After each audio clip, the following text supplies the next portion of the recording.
just habitual to put the mic to my face when I'm holding it. 17 minutes of a Sam Talent podcast that we had him on, and I looked down, I was like, and I had everything checked, and I was just like, okay, we'll start it from here. So. Well, I forget. I don't do it on my own very often. I pay my buddy Nick. He comes in, he sets everything up, and he has 3 cameras. Like I only have the one. Yeah. I get 2 now, but I was like, I didn't want to invest in a bunch of cameras until I knew exactly how I was finally going to set up the studio. And I'll send you some recs for what I use, man. The camera I use is great. I end up getting 4 of them, but we only like two or three at a time. 2 for the podcast, and I've never done more than shows. 3. Yeah, it's really easy. I like to have. So I'm usually just me and a guest, and then I'll have one on each of us, and then a wide angle, and I think it ends up looking pretty good. It looks. I mean, you just see. In the beginning, I was like, I just want it to be better than like the average. Yeah, you know, it's like because you see so many people just throw shit out there. This is the first part, the audio. Yeah, and then the video. and this thing sounds great. Yeah. But I'll officially start this. Welcome to LaChance Encounters. I'm here today with JP Leonard. We're live from New Orleans. We're here for Skankfest. Yep. Day 1. Official day 1. Official day 1. It feels like I've been here a year after last night. I've been here not even 18 hours, and already it's I think I'm less than that. I'm exhausted. We were talking on the way up here from the lobby, like I don't stay up till 3 a.m. Yeah. It's funny because I feel like comics do regularly, right? Comedian life is a late night thing, but this is just a whole other extreme for everybody involved here. Yeah, but it's fitting for the city, so that's true. Yeah. It didn't feel bad last night, but then I was just like, I'm done. I felt great. I was, walking around, the energy. It was a quiet night on Bourbon Street down there. But like when we left, we just exited and walked away, and it wasn't too bad. It wasn't slammed. Now tonight, tomorrow, you'll have bigger crowds, but I pretty much stay from I live 2 hours away, but I don't touch Bourbon Street. Yeah, we just stay away. So. Yeah, I only went up there because I was curious about what the after party was going to be like. With it was at a library. A library? Yeah, I'm just for the viewers. Gotcha. Yes, yeah, we all went to the library. The Library Emporium of Larry Flint. Yes, his emporium. It's funny, like there's 2 Larry Flint clubs down there. I mean, Larry Flint's very important. Yeah, to Bourbon Street, yeah. I mean, to the world. He had landmark. What a perfect cases, club to pick because so many people went to the first one, and then were you there in the walk from the Joy Theater? No, I had taken off kind of halfway through Hatebreed playing. So Big J and them, they're all walking, and they stop at the first one, and I'm like, guys, it's 2 more blocks. It's they went to the wrong venue for their own event. Yeah, and everyone's like, "This is it." I'm like, "Nope, you got to look at the full title." So you got to go to the other Larry Flint. Yeah, and the creepiest title. Yeah, the barely legal thing. Yeah, I think it's time for a rebrand on that. Probably. Yeah. But the reason I wanted to speak with you specifically, I mean, I was telling you before we started that this was a business podcast, and kind of a central theme through the whole thing has been kind of like, hey. If you want to make something happen in your life, you want to do cool shit, you can do it. Yeah. And the other day I'd posted to see if there were any open mics in this area because I've been trying to start taking comedy a little bit more seriously, and I was like, I don't want to miss a full week because I came down here. And you had responded, and I was curious, who's this guy? And look at all your social media. You're doing shows, Lafayette, a town that I wasn't familiar with until. Yeah. Welcome. You introduced me to Lafayette, and you're doing big national acts. I mean, it's David Tell, Mark Norman. You're working with. You're doing all this really cool stuff in this just little pocket. I assume that's a small city. Yeah, it's probably 125,000, so way smaller than New Orleans. I started the brand Lafayette Comedy in 2015. And I just started doing comedy. I did music for 14 years and then started doing comedy. And I was like, okay, I just got to apply this to this. And I knew that if I was going to do this, in order to get more people to shows, local shows, even showcases, open mics, we need to get more attention. And then also to grow the scene, you need that attention to get more people interested in trying comedy. And so the first comedian I booked was Tom Segura, 2015, and it was right when Completely Normal was just hitting Netflix, but it didn't pop yet. Like him and Bergazzi were like the first people that really popped on that. And we need 72 tickets to break even. And we sold 100, and we opened up another 25. And we sold that. And we're like, all right. So me and the owner, we got in there, and we're like, we're moving the pool table. And we put 175 in there plus a few comps in a room that should have held 125. And that was the first one. And it was like, whoa. And it was amazing. We could have done 2 shows, like, but that was the first one. And then that kind of started Lafayette Comedy as a brand. And, we had Stanhope that year. We had Nate Bargatze in September that year, and we had like maybe 45 people, which is mind blowing. But considering he's the highest, he just came through last year, and we have a arena called the Cajun Dome where the basketball players play and Garth Brooks plays and all this shit. And he did 8,000 plus people in there. So I mean, it's crazy to see how much they're 2 of the biggest comics right now. Yeah. Just explode, but both arena guys now. Yeah, but it was just to move a pool table to accommodate them 10 years ago. Yeah. I mean, look at we had Gillis in 21. I think we're the only, after his SNL cancellation, we're the only like official show. I think he's come like back in the day, like pre-COVID, to do spots in New Orleans, but no one knew who he was on the greater scheme. And we had him a week after his first special came out.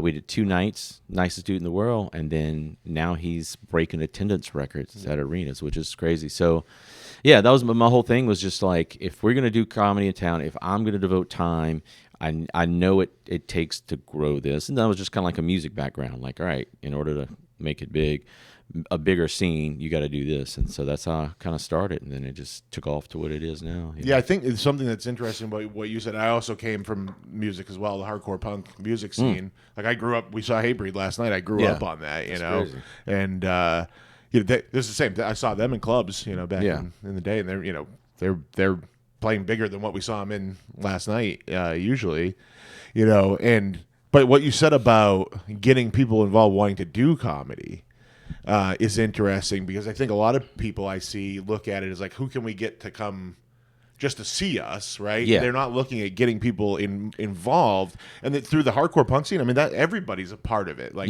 when those club shows is like, our stage is your stage, like, everybody was a part of it. Everybody was in a band. But whenever there was a kid not in a band, I'd be like, hey, you got to start a band. What instrument can you play, And I think that's a good insight to growing the comedy scene that I haven't really seen people doing in my area. Well, we have the open mic I do regularly is 40 people every week. Yeah, so we got a lot of comics. Yeah. So my thing, it was a small group, because when I started running these shows at this venue that my band used to play, and I was booking bands, and I actually hired out some people from New Orleans the first time I had met, and we did like a monthly Wednesday show. I didn't even go. And then when they decided to do an open mic, and then when I started doing it, it was like, oh, okay. But I knew that we only had, then I met another group of comics, and then it was like, there were so fewer comics in town. Are you good? Yeah. Okay. The app said it disconnected, but the phone's still going. The camera's still going. There were so fewer comics in town that I knew that if you came out to multiple shows, you're going to see the same dudes doing the same material. So it's like, we got to increase this gene pool of people to get a more variety. And people drop out. People do it 2 or 3 times and they're done. And then you get people who. I've already done that twice. Yeah. And now I'm like, no, let's really do it. And you get people who are more interested, and then they flourish quickly and they advance. And you get people who are pretty much the same level they were last 10 years, which is, you can't help that, only so much. But yeah. So when you got these, Tom Segura's, and it's crazy to think, can we sell 75 tickets was a thought. Yeah. But what was your way of getting the word out? I mean, 2015 things were much different as far as social media. Yeah, and that goes. Like, what is that? I talk about this in real estate is like, and it's not original. The sales trainers talk about this, but massive effort, Yeah. And like, there's Grant Cardone, who I actually find pretty annoying, but he wrote a book called The 10X Rule. It was like, whatever you're doing, do it 10 times more, you know? Is that kind of something you find you have to do? You have to go really over the top to get attention on these things, especially when you were starting out? Yeah, so 2015, I think the word of mouth was just Facebook. And so that, put old school, putting up flyers in venues and everything like that.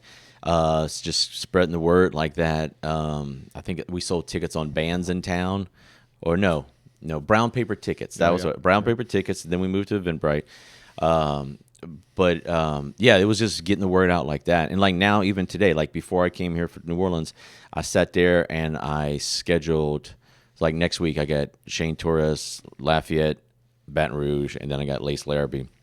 So I got 3 shows back to back, and it's like, all right, so I just schedule posts ahead of time, on social media, which puts out to Facebook and Instagram. I have another app. We'll do Facebook, Instagram, and TikTok. And like I'll never be accused of under promoting a show. And like sometimes I look at it and I'm like, man, I'll post, like if you look at the Instagram, it's just flyer. But that's what it is. And every now and then you see pictures from the show, and then it's just flyers.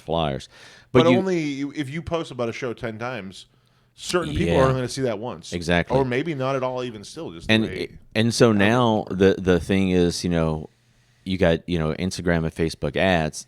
I don't know, the last couple months, their system has been poo-pooed. And also my ads are not working.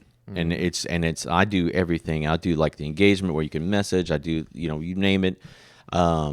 It's just not hitting like it used to. And it's also now, right now, we're going through a very bad economy. And so sales. Right. So I just had a comedian a couple weeks ago. We did 100 less tickets than the last time I was here, and he's more popular. Then I had one comedian. We did 1,000 tickets between 4 shows, which was great. And then the next week, the week before that, I had a show in Baton Rouge. We did 23 tickets. And then the next night in Lafayette, we had 3 tickets. I was giving away free tickets just to try to get people in there. When they were here last year, 250 tickets we sold. It's so weird right now, and there's a different thing going on. And some people are not as hot, the newness or whatever. There were 2 Kill Tony comedians, but they haven't been on the show recently, and maybe that's something. But still, like people, it's just weird right now. But the economy everywhere, bars, strip clubs, restaurants, everything is just so slow. I mean, I just saw Bert Kreischer at the Cajun Dome. Last year he was there, it was a full show. This time, probably half of that. And it's like, it's not for lack of advertising, just people are not pulling the plug right now. Yeah. Yeah, I mean, I think there with such a comedy boom over the last few years, I mean, I got swept up in I'm here now because of this comedy boom. Yeah. Like I'm not gonna pose that I've been following this stuff all along. I think there was some oversaturation too. Like last night, I was like, I realized like Lewis did one joke. I'm like, oh, I already heard that. Oh yeah, like I saw him do that live. All Joe stuff I had seen already, and I was just like, oh, maybe I'm oversaturating myself. But I'm like, I bet a bunch of other people are doing the same thing, and then they're like, okay, because I think what a lot of people, the casual fans, don't realize that you're just going to see the same for a 2-year cycle. Probably you're going to see the same shit from every comedian. It's also different than like music. So, but like, I'll go see the same band over and over again. So I'm a diehard nerd, and I think about this too when people, because some comedians are worried about doing the same material, but it's like there's people like most comedians' first album comes 7 to 10 years later, and they've been doing jokes since day one, right? Because it's just, and that's just the evolution of it. But like, to put it in perspective, when Pearl Jam released Vitology, I knew all but 3 songs on there because I was a Pearl Jam nerd. I had all the bootlegs. I heard all these live and everything when they work it out. So when that came out, it was like, oh, this is not anything really new. Same with comedy. I've seen people, I watched Lewis, I watched his special the other night, and it's like I've seen that set 3 times in the last year because we had them like for those shows. I did a run. I do enjoy though when I've seen the set and then watch the special because it's fun to see how it translates and like. But that's that's like a nerd thing. It's I will do like that last all night. time. Because I podcast, I'm like staring at the Story Wars like setups, like the camera, where the cameras are and what equipment they're using, like more than I am paying attention to the show sometimes. Because I just nerd out about it. But for me, I'm not a casual comedy fan. I'm a diehard nerd. So I will know I know when they change jokes. I'll watch the same person multiple nights in a row just because that's what I love. But your outside perspective, I'm sure this festival is driven on people with the podcast. This is a very podcast crazy fan base, and then you also got the stand up, and they're fans of the stand up, but like what did they listen to the most? They're listening to the podcast. They're not listening to the stand up the most. Well, with the podcast, you end up having like a parasocial relationship with these people. Like my Yeah. wife makes fun of me. Like I smoke weed in my basement and watch Matt Shane's Secret Podcast. And my wife walks in, and she's like, "Oh, you're hanging out with your friends again?" Yeah. Like people I've never met. You're eavesdropping on a conversation. Yeah. But you're invested because you know more about these people, and it's totally different now. Whereas before, the only way to really consume comedy was just to listen, watch specials, and then now the everything's a push to video specials. So comedy albums, people don't listen to that a lot. And then now it's the evolution of podcasts, whether you're listening or watching. I heard a kid in line last night in front of me waiting to get in, and he was just going on. I mean, he must have mentioned 20 podcasts in this conversation with somebody, and I was just like, man, where do you, like, I listen to a lot of podcasts. Yeah. I'm like, where do you find the time? But that's what you're right. It's 100% a different thing. They're Yeah. not consuming the actual comedy on the same level that they are the podcast. Yeah. Which, as somebody that's been, dedicating your life to your craft for so long, is that frustrating? No, I mean, because it was something that I had to learn from going from music to comedy. When I would finish my gigs, I would drive home, and all I would listen to was stand up, and I would listen to albums. I've listened to Skank for the Memories by Tell 1,000 times. Every comic has, and I can listen to that over and over again. But some stuff, it's like, you may not want to listen to it that much. It just depends really on the comic. But like the podcast is fresh, and you're always getting new stuff, and you're getting updates, and I love the ones like I love Tuesdays with Stories. I like We Might Be Drunk.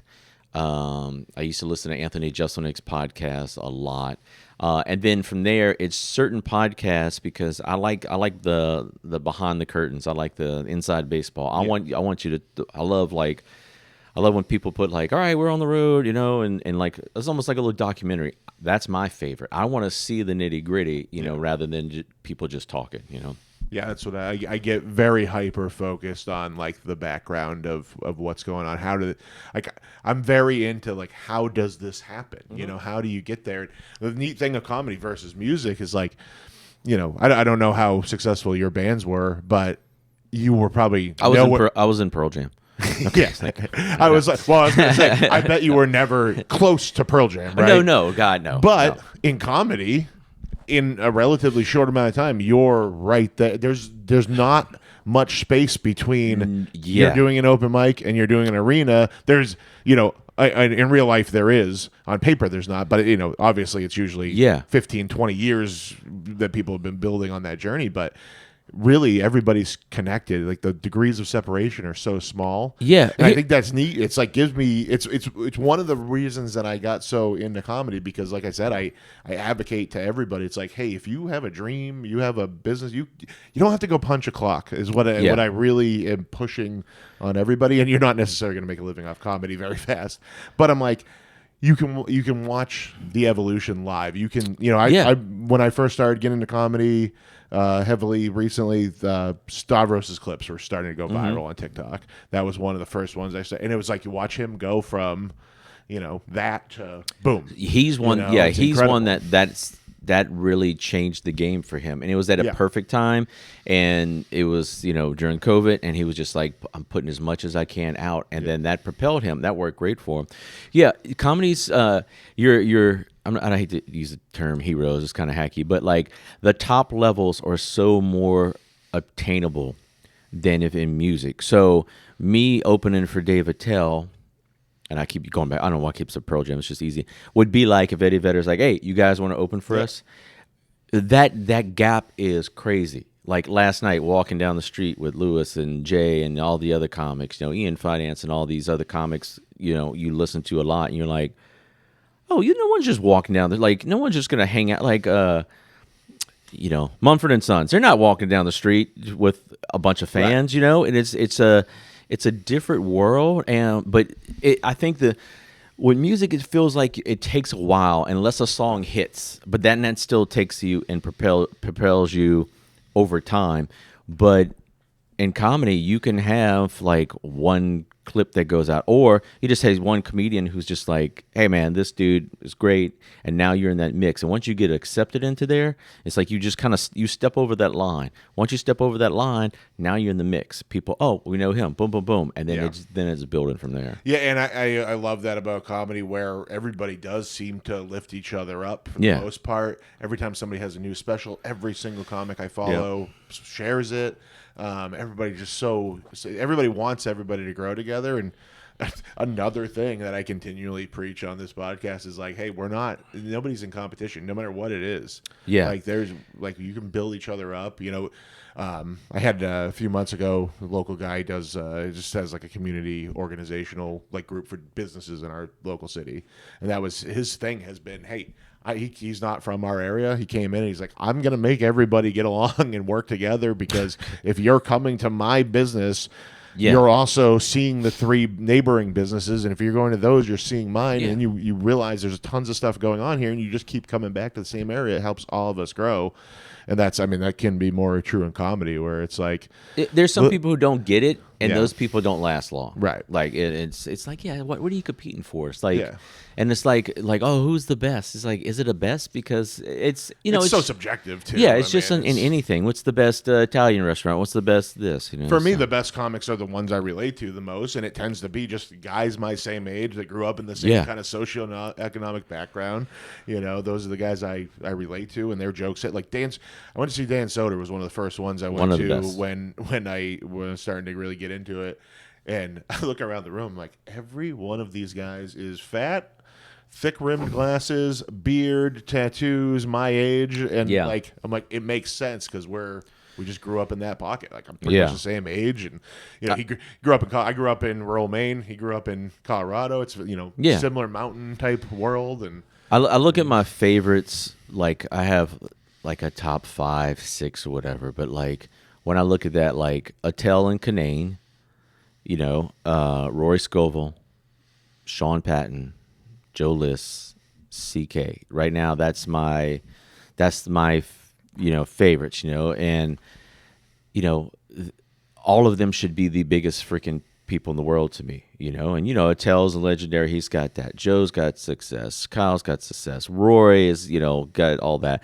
Sean Patton and everything. And it's like, to me, they should be the people selling out arenas. But that's just me. That's who I relate to. But then again, though, is like, if Attell was selling out arenas, is that as good of an Attell product? I don't think it is anymore.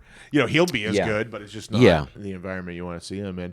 I went to the Comedy Cellar that was last winter, but I went specifically to see Attell. Yep.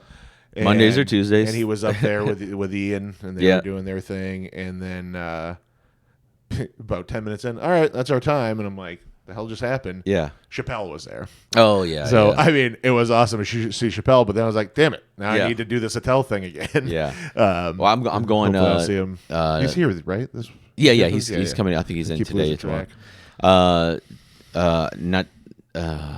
The week of Thanksgiving, I'm bringing my wife and kids to New York, because my kids have never been. They're like 20 and 13. But my wife's like, so I guess since we're here, you should probably go do a set so you can, write this off as a business expense, Sure. And I'm like, oh yeah, let's go do that. Yeah. And so I'll go do like Aaron Berg's show at the Stand on Monday night. So every time I'm in New York, I do that. So this will be like my 4th or 5th time to do it. And I was like, oh well, after that, I was like, late show, Comedy Cellar ticket, so I know that I'm gonna see Attell, and that's my end product right there. I need to be at the Comedy Cellar to watch Attell do the last set of the night, and I've done it every time, and so I'm really excited. It's incredible that even the 10 minutes I saw, which was just him riffing with you. Well, I don't know if it's riffing or just they're good, so you don't really know if it's. I've opened for Attell twice. It's at this casino like an hour from here in Baton Rouge, like 1,000+ people, huge. First time I was nervous as hell because I never got to meet him. My first time meeting him was that and go on stage. Second time it was cool. And then at the end, he brings up the feature comedian, and they riff, kind of like him and Jeff Ross or whatever. Yeah. And he goes, all right, let's bring up J.P. Leonard. And I was like, oh, shit. And I got up there, and it's just me, the other comedian, Attell, and we're just roasting each other. And, like, all I wanted him to do in my head was just do his own jokes back to him. Like I could have just been like, "Yeah, you didn't." I'm like, "Nope, that's from Skanks." Okay, no, oh, that's from Skanks from Memory. Okay, no, but yeah, it was cool, just like getting an insult, him and being like, "I'm so sorry." I got Bobby Kelly to say yes to doing this with me, but we haven't pinned down a time. But the whole time I just keep thinking, I'm like, I can't. Like I know all the things to kind of make fun of him with, but I can't. Yeah. Like I'm not worthy. He's we've only done one live podcast with a guest, and it was last year, and he was our guest, and I had just started losing weight, and he had lost weight, and I started losing weight, and he just ripped on me the whole time. And it was so fun, and he's so brutal, and I love him to death. And I've got to do You Knew What, Dude. I did that I listened to last your year with Jeff. Asmus. Yeah, Jeffrey Asmus, who I love, and like I didn't know who the guest was, and he walked in, I was like, oh shit, and like we were communicating about trying to get him Lafayette, still are, and so I saw Bobby last night. He goes, if I'm in town, he goes, come do the podcast again. I was like, well, now I got to change my Monday night to a Tuesday night. Like, okay, I'm not going to pass that up. So yeah. So where's your career headed right now? Are you going on the road a lot, or no, are you just focusing on doing things locally? Man, it's weird because I've always been realistic about things, and I knew that even in music, like I've always had a job. I've been in education, still am. This is my 23rd year. I meet so many people in education and comedy. It must be like one of those things where you need that release.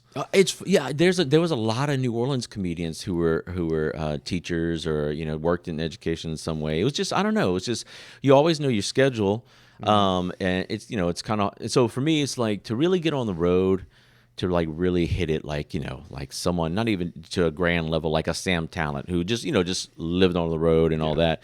You need to go out there but I'm also running my business, the Lafayette Comedy, and it's just me. Like I have a door guy.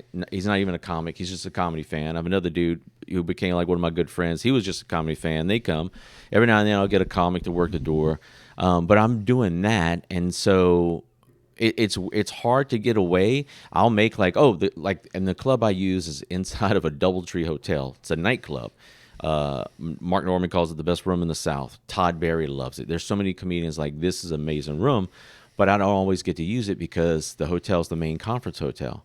So if they have a big conference, and we'll get everything from Little League baseball to women's softball to elderly conventions to state troop, like you name it, we get the weirdest shit over there. And so if it's a big conference, I can't use the room because there's no parking and everything like that.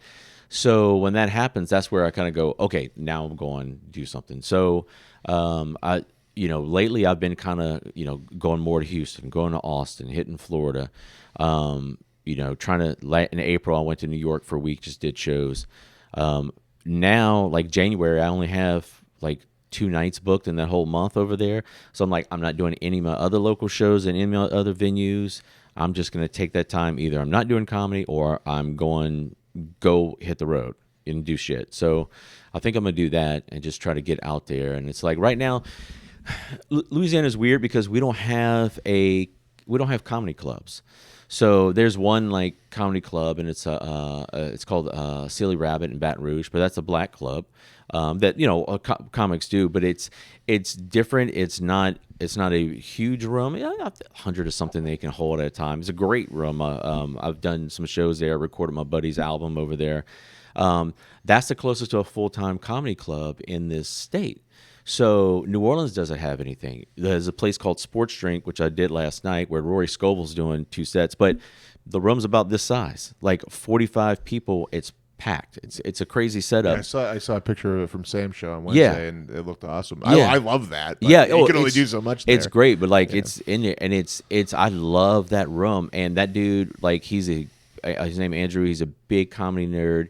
He started hitting me up when he first started, and I was like, "Who's this dude?" And I'm like, "What are these?" And like the whole wall is those orange Gatorade. I'm like, what the fuck is this? And then when I went there, I was like, peak nostalgia for me though. Yeah, like I grew up playing baseball with that big orange. Yeah, so he's got 32 of them, or however many. But he did some acting. He played like. Is Kevin McHale a white basketball player? Yeah, Boston Celtics. Yeah, he played in that HBO series with the Lakers and all that. I never saw that. It was like the history of the Lakers, whatever. he played young Kevin McHale in there. He's tall, great. Him and his brother, huge dudes, nicest people you ever meet, and they just comedy fans that took this coffee shop they had off Magazine Street and was like, we're gonna make this into a comedy club, unofficial. And so, man, they rocked. They did their first festival this summer, which was just bonkers. And is there something specific in Louisiana that's holding back on actually having an established dedicated comedy club? So people like start in New Orleans. So the only comedy clubs like official, there was been like maybe 2 unofficial ones here, like small ones, but it wasn't like a full time like we're bringing in national headliners all the time thing.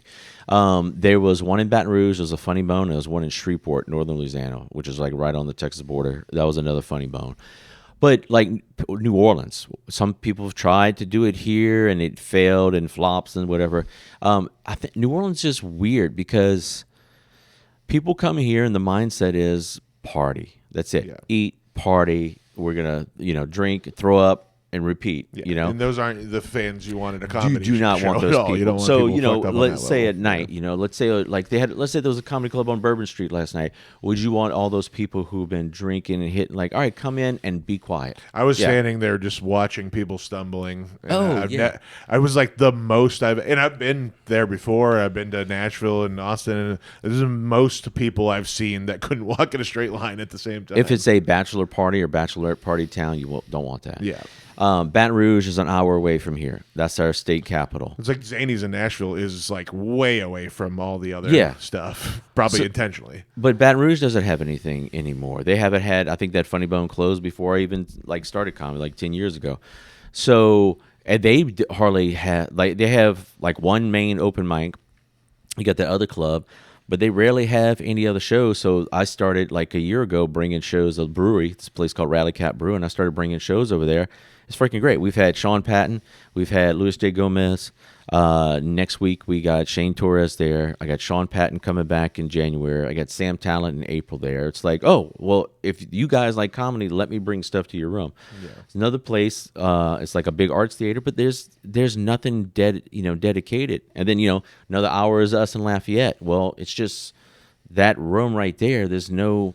people have tried to hit me up like, let's do a comedy club. I'm like, you don't know what it takes because, you got a room I can put 100 people in. It doesn't work for this scale of comedian because they want as many people as they can to sell as many tickets, more bang for your buck. So I don't know, man. Does it just feel, having different venues and kind of being able to be flexible rather than having to always book your same room because you own it? Like you can just go, hey, I need this size room. I'll go find it. I need this, go a little smaller this time. And I've used so many rooms in like this DoubleTree Hotel room, this nightclub. They used to do Latin night and like a Tina Turner impersonator and the. After COVID, it's only been us. We're the only entertainment in there unless someone's written it for a private party or a conference thing. I don't want to bring anywhere else. It's the best freaking room. And like I have other rooms I use, but they are not to the scale. Because my room I can do 300 seated full sellout, which is crazy. That is a beautiful, and it sounds great. Everything's perfect. Whereas the other rooms, I'm like, I can probably do 75 to 100, and then they're like, well, that's not really beneficial to the artist, even if you do 2 nights. I mean, or 2 shows a night. Yeah. So. And then it's the things, chairs, how much chairs they got. Do I have to bring in sound? What about the light situation, I wonder if it's interesting for the people listening or watching this for me to be doing my research on. Yeah. I'm like literally picking your brain for my own. I want to do this someday. And I'm like, talking to as many people as I can that have been there before. I've been in touch a lot with Lucas from Empire Comedy Club up in Portland. Which, I mean, he's been doing amazing things up there. That club is awesome. It's very small. Is he here? He was supposed to be doing photography. I didn't see him. I think I did meet him because I heard Empire and someone was talking about that. So. Yeah, it's a great club. I mean, he's had a who's who of. I believe Tom Arnold's there this weekend. Like it's just everybody. Like, from all. He even did. Oh shit! I'm forgetting. God, who's that? The guy that Mencia. Carlos Mencia, yeah. Mencia there is like just, and then like all the people that are here at Skankfest are all going through there. It's like just every single comic wants. It seems like they want to go there because Yeah. it's a good setup. But my point, the reason I brought that up is because I was looking at it as like, okay, I need to have that. I need to have this perfectly designed comedy club that's set up for just for comedy, the way comedians like it. And before I even start, and you're kind of flipping the script on me there, and a lot of what you're saying is making a lot of sense to me too. I mean, the downfall of the room I have is that like we don't have the only restroom is in the lobby. So you walk in this beautiful DoubleTree hotel. You got a hotel bar to the right. That's where the club entrance is at. The rest is like the big open lobby, seating. You got the restaurant. The only restroom is by the ATM, by the elevators, and then we don't even have a green room. We have like a foyer that was the original entrance to the club that they don't even use. So we just keep the lights off. So we got a little soft light in there. So now, like if someone comes in and we need like an official green room, we use the private dining room. And then you could walk through the kitchen like old mafia style to get to the room. But it's so sometimes I always tell them like, hey, your hotel room, because you're staying there, your hotel room's your green room. So you essentially come down and come right in. There's things I would love, to tweak about it, but it's just what it is. But it's like the main thing is this is a great room. And that's the best thing for the show, And the other comics can forgive the green room stuff, but Yeah, I mean, as long as they're not somebody that's just getting mobbed by the people, No, and we never have any problems. And I'm like, look, you want to go hide? And most comics are like, no, I'm sitting in the back. And, and people walk by and, hey, what's up? Comedy fans are good about picking their spots. It seems like to me, like I know there were a bunch of people hanging out outside last night. Nobody was pestering. Yeah, I saw a few people just go up and like, hey, can I get autographs and all that? Yeah, that's cool, but no one's a pest. Yeah, so that's good. I did see one kid screaming at Serafina, one of the interns from Gas Digital. I was like, that's just leave her alone. She was like doing crowd control type work, and I was like, leave her alone right now. I mean, this is called Skankfest. You're gonna get a few people off the wagon, So. Yeah, it was like I walked. When I was walking down Bourbon, I ran into Ian, and I kind of know him just through mutual friends. I stopped and said hi, and. But then it was like Nick Mullen walked up, he was standing next to me, and then like a couple kids came running up, like, "Hey, I'm a huge fan." I'm like, I gotta get out of here. I can't be a part of this. It's awkward to me. We get it. You listen to Come Down. Yeah, and it's like I don't know. It's like I realize that I do the same shit too, but then it's like when I'm on the outside looking in of people doing that, I'm like, this is weird. I'm the opposite. I'm like from the side, like, oh, that's so and so, and I just kind of like and I'm like, all right, if I do talk to them, I gotta if I don't know them already, I gotta plan this like that courtyard at the strip club where I ran into you last night. When I walked out there, I'm like, I know every one of these faces. Like some of them I don't know names. Like some of them I'm like, I know I've seen you on Keltoni or something. Like I've done shows like two of the comics there. Like I did New York Comedy Club one time, and they were both on the show, but like they don't remember. I've never had them and everything, so I didn't want to like. I was like planning, like, I'm going to wait till later. I'm going to wait till everyone's kind of sober. Then I'll be like, hey, man, by the way, like two of the comics I have like offers out on right now, and I've never met them. And I want to say, hey, man, like, come on, man, let's get this agent going. I got, accept. Yeah, it's funny. I DM'd with a bunch of people trying to find people to podcast, but then I see them here, and I'm like, man, I just don't want to bother you right now. Yeah. I saw Nick Rochefort was actually on my plane on the way here. And he walked by me, and I was because I'm a real estate agent. Yeah. I was like, what a perfect person for me to talk with. But then he's walking by me, and he's on his phone. He's like, operator. I'm like, okay, I'll leave him alone. Yeah. I'll leave him alone. Hey man, you want to do my podcast? I know exactly what you're going through right now. Frustration. What kind of time you have? I'm good, man. Yeah, I'm just chilling. So when's your first set today? 2:00. Are you? I got a 5:00. So yeah, 5:00, 2 tomorrow, and 10 p.m. Sunday. So you're spread right out. Yeah, I had Greg Fitzsimmons night before last in Lafayette, and we drove up together. And he's like, "Man, they put my podcast at 10 p.m. on Sunday night." I'm like, "Oh, cool, we're going against each other." I was like, "No, we're not." Looking at, I mean, it's just a testament to how great this festival is. But like looking at some fan made a spreadsheet out of the. I saw that, and I printed it out, and I brought highlighters with me, and I'm trying to mark out my plan. And I was like, the choices are so hard. It's just a testament to how good comedy is. Right? This is something I was thinking about when you were. I don't know what you were saying earlier, but it popped in my head. But I remember hearing Joe Rogan say something like, "Oh, there's only like 300 people in the world who do comedy," and I was like, That's not even I guess, like, close to how many yeah, people are really doing it. I mean, like, I understand why his viewpoint is probably warped, but yeah, even like, I mean, even though, like, all these people that are in the mix, like, this is a lot of the main comics who are the full-time big comedians. There's some other ones who are not, but like there's a whole slew of people who just like road dogs that just they've been doing comedy 20 years that work every weekend. You don't know because they work whatever little clubs, so yeah, that's a thing about comedy too that I've been looking for answers.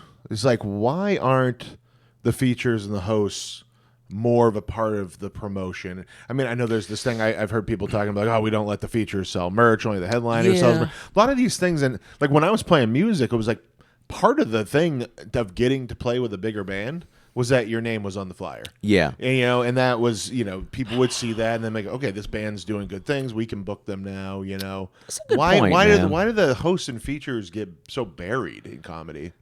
That is a good point. Unless it's like they're coming specifically with that person, like, I've had Joe List and Sarah Tolomash, his wife, who I've had, both with Joe and separate. I'll put them both on the flyer, and I'm like, I don't think Joe's get mad, Right. But also, that's a good pair, Yeah. It depends, man, because I feel like he can't get mad. Yeah, he could. It would be in his best interest not to. Yeah. But like, I just saw Gillis like a month ago in Houston. And the Sam J and Bobby Kelly were the openers. I'm like, why? What? And I'm sitting in the stands, and I'm just like, there, Bobby Kelly, and I was like, I just texted him. I was like, didn't know you're here. I'm here, And after the show, he's like, what? I'm like, well, yeah. Why wouldn't you advertise it? And he wouldn't even advertise it. Like, it wasn't even like on social media thing. I mean, I feel like with somebody's big Shane, they just probably assume it's going to sell out no matter what. So it doesn't matter. But it's like also like boost your own star. Yeah, like, you know what I because mean? like for me, it's. I mean, the first time I saw Louis C.K. It was here in New Orleans at Mahalia Jackson. This is like, it was before I even did comedy. So, I think it was probably like 2013 or something. And I'm sitting there, I'm like, man, I wonder who the opener is. And they introduced Todd Barry. And I was just like, I lost my shit. I was like, oh my God, I get to see Todd Barry and Louis C.K. And it was like, why wouldn't you tell me that? But that's a good point. I never really thought about it because, and you'll see somebody like Dan St. Germain open for Soder. And like I didn't know him, and I go and look him up, and it's like he's got Comedy Central half hours. I'm like, this is as legit as it friggin' gets. Yeah, it's like, why? And he's out in like you said, road dogging every weekend on shows every weekend doing theaters. It's like, why don't they get to spread their name with it? It's something that's I've been scratching my head about since I started. It's a really good point. Like I've never thought about that, but it's always the headliner. Just a chance to get your name, especially in today's social media age of like, just to have your name on the flyer and be tagged in the collaborator. I mean, it helps the metrics for all social media apps. I know for like bands like there's a band that's from Louisiana, Southern Louisiana, called Acid Bath, and they're having a revive. They haven't played in like 30 years.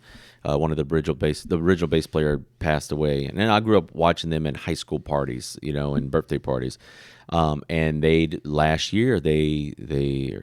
this year in April, they reformed, and they're selling out like 900 plus seat theaters. Now they're doing the college arena. They're playing tomorrow, and I'm like, I can't go because of this. But they advertise. Is that a situation where they're bigger now than they were when they were active? Because they reunited. Doesn't make sense. They were like underground. Like you would hear like the dude Corey Taylor from Slipknot. Like, what's some bands you love? Ask about. You would hear this through the year, and we're like, are you what? Like, I went to see Pearl Jam in '93 with the guitar player of Acid Bath, and it was like just they were just this region thing, but outside of Louisiana, they were like gods. And so they're doing a show tomorrow night, and Mastodon, Suplex, all these other bands, and I'm like, oh my God! I was like, I would be at that. That would be amazing to see. But they're advertising all the other bands too, and that's how that's the music thing, package deal. I mean, I don't know. Even if that opener's not going to draw anybody, it's just like, I don't know. Like, there's a chance that give them a chance for somebody to see their name, and then if they come back, say you're opening an arena with somebody big. then you come back and you're doing a club here. Yeah. The club could just do. Even the club show could do even better. I had this conversation last night where people were talking about, like, I was like, yeah, I'll come to New Orleans and see shows all the time. I went to see Ween at the House of Blues because Queens of the Stone Age was opening. This is Queens of the Stone Age, still their first album. Rated R wasn't out yet. I went to see that. We walked outside. I was like, all right, we can go home. I don't need to see Ween. I wasn't a fan of Ween. I wasn't into him. I did the same thing. John Mayer. I went to see Ben Folds. Yeah. Open for John Mayer. Same thing. I went to see a band open for the Melvins over here. I never listened to the Melvins. I went for this band, and they were like, you know who we are? I'm like, dude, I know your album.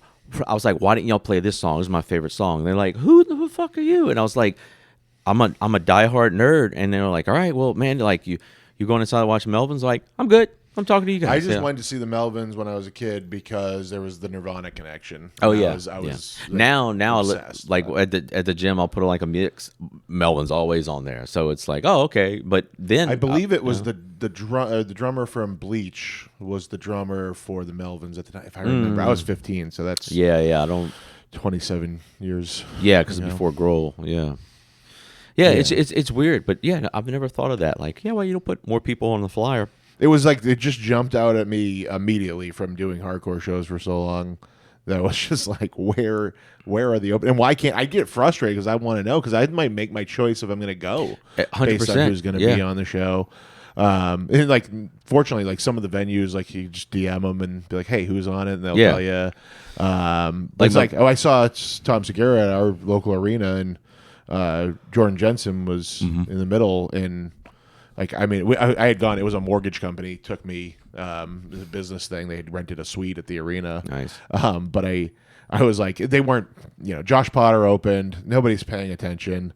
And then Jordan comes out. I was like, everyone, shut the fuck up. Yeah. This is you're about to see one of the best coming up right now. And then it was a year later she's doing her special. Which is you get phenomenal. so surprised. You get so surprised by openers sometimes. Like, like with Bert, Shane Torres just opened for Bert, and Craig Condit was the first comic. I was like, dude, I've been seeing this dude online. What a great treat, and it was so good. Yeah, that's a good point, man. Craig was like one too that I noticed wasn't really. He wasn't like doing the podcast circuit until very recently. He was kind of just. Head down, doing stand up, and like now I feel like he's about to just break out and be one that everybody's going to be talking about for sure. Yeah, now I'm gonna be thinking about that. Yeah, I need to start like asking comedians but it depends. Like when they're coming through, it's like, are you bringing someone? A lot of times they won't bring someone. Like, all right, let's get a regional person, or I know this person. But yeah, like it should. But even on that, it's like give them. Yeah, if you got a tour, like because like you go see Soder now, you're gonna see some. Killer acts. You'll see Saint Germain. You'll see this person. You go see, someone big, and it's like Shane or something. Oh yeah, I want to know who's opening because that'd be a great thing. I saw Big J at Empire in Portland, and we were just outside smoking weed, a group of people, and there was a kid, and I don't know. He's mentioned doing stand up, and Jay was like, "Oh, you do stand up?" And so yeah, he's like, "Oh, you want 15 minutes on this show?" I mean, he didn't even know his name. He didn't ask for his name after. Yeah. And I was like, whoa, this is incredible. Like, it's what also a way. Risky. Yeah. And I was like, that's amazing that you're helping him out like that. And Jay was like, if somebody doesn't do it, nobody gets a chance. Yeah. If somebody doesn't give people a chance, there's no chances. Yeah. But that was, I was like, okay, you got that philosophy right, but how come I forget who he had with him, but it's somebody that he works with all the time. I'm like, how come he wasn't on the flyer? Give him the chance, But I think it's just it's there's always the way things have always been done, and until somebody decides to change it, it doesn't really change. And I think a lot of it comes from kind of this old school like competitive, sense of like, hey, I did this work to get my name on that marquee. Yeah, you got to do your own work to get your name on that marquee. And I would say it's good because a lot of comedy people who are like casual comedy fans, like, well, not even comedy fan, people who come to shows casually. They don't even understand like the structure of the show is like. So is it just him? I'm like, no, there's gonna be a host. There's probably gonna be one or two acts before him. What time's he go on? I don't know. 30 minutes after the show starts. Things like that.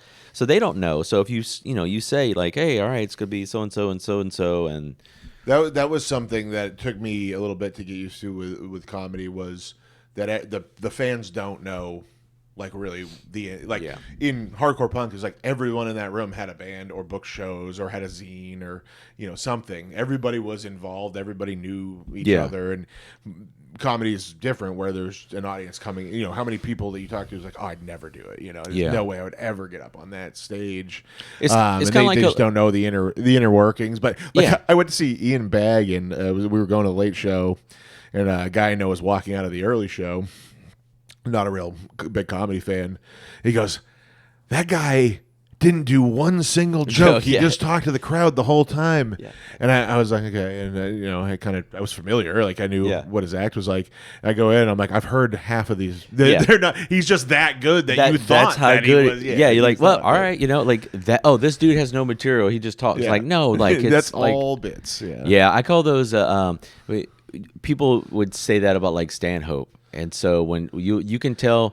Like, I've had Stanhope twice, and after that, we'll get like a few new people at the shows, and they think they just go up there and just talk, and we call them the Stanhopers. Yeah. And I'm like, you don't understand. This dude, he's an artist, man. He's got, I'm sure he does a lot of riffing and improvising, but he has this is where I am, this is where I'm going, this is my background of knowledge. But he has the ability to do that, but it makes it look so flawless, He was just in Manchester, and the typical, like, depending on the setup of this room, it's like 60 to 100 people, and it's like a place where my band's played over the years, and it's sold out in like 3 seconds. And I hit up the promoter and I go, "Hey, you gonna get a second show?" He goes, "No, they told me he gets too drunk for the first show and he can't do a second one." I was like, you know what? Yeah. Awesome. Yeah, there you go. I wouldn't want it any other way. It was like he did his set, he ran out the door back to the next, wherever bar he was going to. But it was surreal to see him in that, because I'm like, that's like a bar where I take my clients for like to go over the home buying process. It's like Stanhope's right here. I mean, it's weird. Like, I think when I go to a restaurant, like, just bring out my food. That's it. But you're like, oh no, you don't understand. There's a guy who does steaks. There's a guy who does green beans. There's a guy who does bread. Like, and they gotta all sync together. So was it even the same guy I had seen coming out of the Ian Bagg show? He was actually from the mortgage company that took me to that Tom Segura one. And they have at those arena shows, they have everywhere, like no recording, no callers. They have just like crazy amount of, like, you can't miss it. You can't claim ignorance, And he was like, "Why do they care about filming?" And I was like, "Because he's going to do the same jokes for this entire tour until he records them." And he's like, "He does the same jokes every night."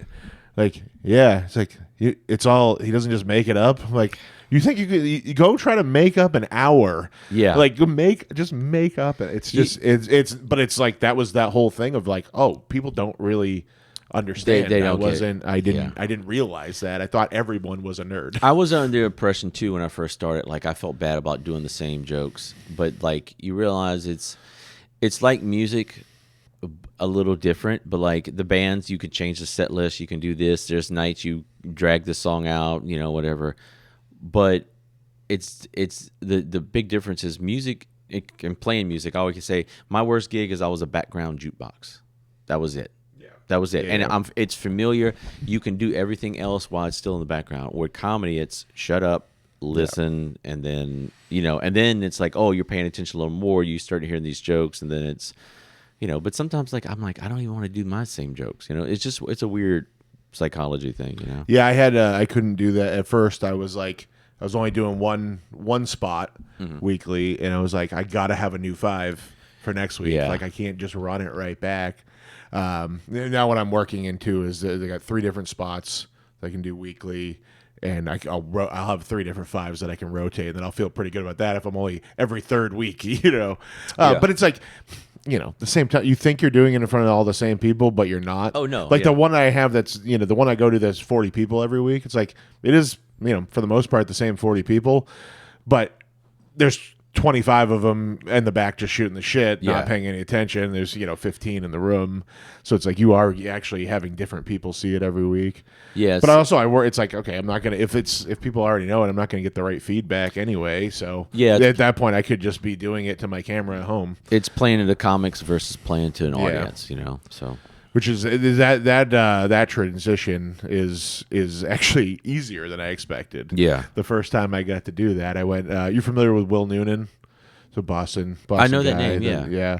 He books a weekly show in South Boston. I did his show. It's the first time I got to do over 5 minutes, and it wasn't a real audience. And I was like, "This is so easy." Yeah, Like, yeah. these people are laughing at whatever I do because I'm right in the middle of a bunch of good people. They're primed you're for there. it. Like, You're here for it. It's yeah. not a surprise show. I'm like, this isn't even like I'm not even doing the best I've done, and like it's still. It's not going a like, well. oh yeah, here you're eating. By the way, here's a comedy show type thing. Yeah. and that's They were. I mean, they were eating, but they were there. For a show. There's a separate restaurant upstairs, so if they didn't want to be in the comedy show, Yeah. they didn't have to be. Yeah.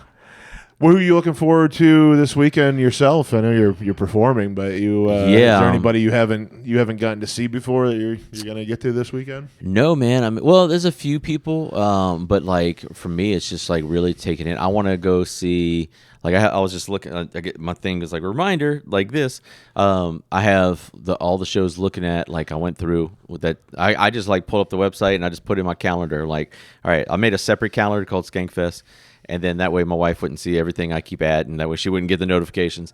But I was just like, okay, at this time is this, and then this one. So it's just really seeing the different shows, and then I just want to kind of just get the vibe of everything. But I really want to see like, the big, Tuesdays with Stories Live, the Regs, what, all the podcast stuff, and then just see some of the, seeing Stanhope and Voss and all these, Eddie Pepitone, all on the same show was just mind-blowing. Oh, yeah. So that's a big thing.